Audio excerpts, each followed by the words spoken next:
Сите туристи од истокот, како и децата кои се наоѓаат во некои од популарните кампови на Халкидики, се безбедни. Ово го потврдуваат од македонскиот конзулат во Солун. Нема загинати македонски државјани во синокешното катастрофално невреме во регионот на Халкидики, поради нерасчистени патишта, пат на дрвја и проблеми со снабдувањето на електрична енергија во регионот.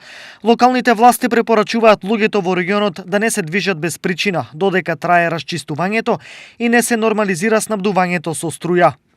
Стои во информацијата од Министерството за надворешни работи.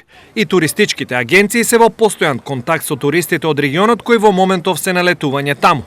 Нашите клиенти и патници се добро згрижени, дека немаме повредени, се е во најдобар ред. Најголем дел од патниците се на првиот крак, во Калитија, во Ханиоти, но за среќа немаме повредени. Инаку по синокешното невреме, Халкидики како да е бомбардиран. Почна да дува многу силен ветар, заедно со грмотевици и пороен дожд. Јас не сватив што се случува веднаш. Туку слушнав извици од страна на луѓето. Луѓето трчаа на сите страни, беше страшно, летаа столови, тенди, снема струја во истиот момент и за среќа на местото каде што бев, луѓето од околните кафичи, сладкарници не викнаа, не заслонија внатре. Бегавме сите пискотници од луѓето, врвевме тука точно низ паркот за да стигнеме до стано. Почна да паѓат антени, да се кршат дрва, од морето голема прашина од водата, луѓето не знаат кај да одат, пиштат, ние исто натаму заминавме да го сечеме патот кај морето, се пикнавме измеѓу градите.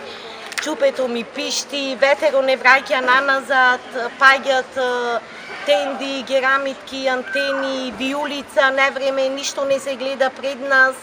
То беше вистина хаос. Најпогодени се туристичките места каде летуваат најголем број македонци. Неа Ποτιδέα, Νέα Καλλικρατία и Νέα Μουδάνια. Σε σχέση πάντα με την εξελισσόμενη τραγωδία και εφιαλτική νύχτα στη Χαλκιδική, ο Μιχάλης Χρυσοχοΐδης, όπως και τώρα επιβεβαιώνει ο Γιάννης, μεταβαίνει στην περιοχή, είναι καθοδόν για Θεσσαλονίκη και Χαλκιδική. Најмалку 7 лица, меѓу кои 2 деца загинале, а стотина се повредени во синокешното невреме кое го погоди популарниот грчки полуостров Халкидики. И покрај ова нема најави за предвремено враќање на нашите туристи или за откажување на аранжманите.